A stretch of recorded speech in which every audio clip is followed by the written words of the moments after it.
አርቲስታትን ትመለክቲ ናሕሊፎም እዮም ዝኾነ ግን ሓሳብ ገለ ዝካበልኩኒ ብቐዳምነት ቢሮ ቴክኒክን ሞያን ስራሕ ዕድል ፈጠራን ወኪለ ኣብ ቅድሚ ብዙሓት ዝፈትዎም መሓልፍተይ አርቲስታት ኣመራርሓን ኮይነ መልእኽቲ ትሕልፍ ስለ ዝተዓደምኩ ዝተሰምዐኒ ተሓጓስ ክገልጽ ይደሊ እሞ ዝኸበርካ ኣይተ ምንስኣብ ጸጋይ ናይ ኮሌጅ ኪነ-ጥበባት ትግራይ ዲን ዝኸበርካ ኣይተ ሃይላይ ናብ ቢሮ ባህልን ቱሪዝምን ምክትል ቢሮ ሓላፊ ዝኸበርኩም ዝኸበርክንን ዝዓበኹምን ዝነኣስኩም ኩልኩም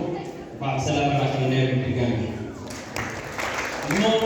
ቢሮና ቢሮ ቴክኒክን ሞያን ስራሕ ዕድል ፈጠራ መንነት ተጋሩ ንምዕቃብ ብስራሕን ክእለትን ስልጠና ዝመርሖ ክእለት ዝመርሖ ናይ ስራሕ ዕድል ፈጠራ ማእኸል ገይሩ ዝንቀሳቐስ መንግስታዊ ቤት ዕዮ እዩ ኣብ ትግራይ ካብተን ዘለዋና 44 መንግስታዊ ናይ ትቤት ኮሌጃትና ብሕታዊ ናይ ኮሌጅ ኪነ-ጥበባት ትግራይ ድማ ብፍሉይ መንነት ህዝቢ ትግራይ ንምዕቃብ ናይ መንነትና መግለፂ ዝኾኑ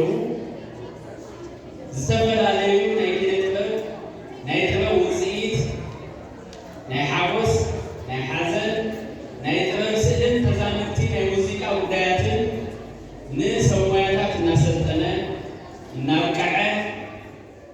ንዝቕፅል ናይ ወለዶታት ናይ ቅንብል ታሪክ ዝሰርሕ ኮሌጅና እዩ ነዚ ኮሌጅ እዚ ከም ቢሮ ብፍሉይ ድጋፍን ክትትል እንገብረሉ እዩ ናይዚ ኣካል እዚ ዝኾነ ዶ መዓንቲ ከዓ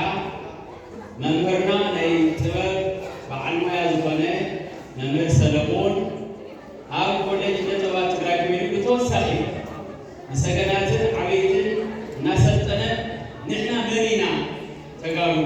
ክንብል ከለና ቋንቋና ሳዕስዒትና ሙዚቃና ሓዘንና ታሕጓስና ኮታስ ኩለመናይ መግለፂታትና ብጥበብ እናተኸሸነ ንሕናነትና ዝገልጽ ጥበብ ናይ ምምሃርን ናይ ምምክዓን ሓላፍነት ሒዙ ዝሰርሕ ዘሎ እዩ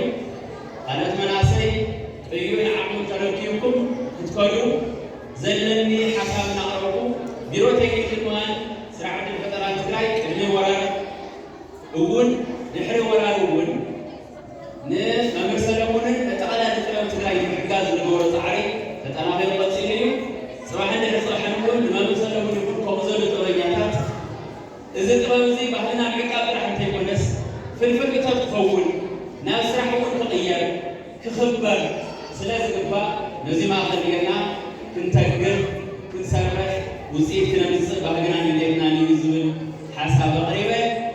ዝዕድል እዚ ስለ ዝረኸብና ደስ ይብልኒ ከምኡውን ከ ከዓ ሳዕሳዒት ማልየለት ንመሳዊ ተለኢኻ ዝለለልን ይቐኒልና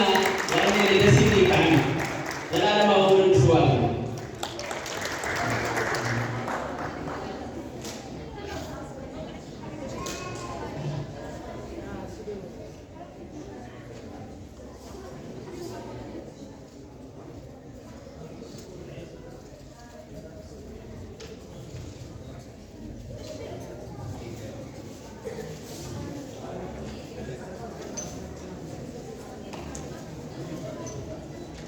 እሺ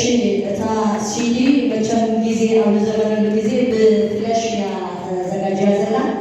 እታ ፍለሽ እዚኣ ትመስል 11 ደርፍታት ናይ ባህሊ ትግራይ ዝሓዘት እያ ሓላፊ ቲቪቲ ኣቶ ገብረመድህን ሓጎስ ንመምህር ሰለሞን ባርቸካይ ከፊቶ ማለት ይረውና ኣለዉ ክብረት ያበልና ሕዚ ናብቲ ምምላክ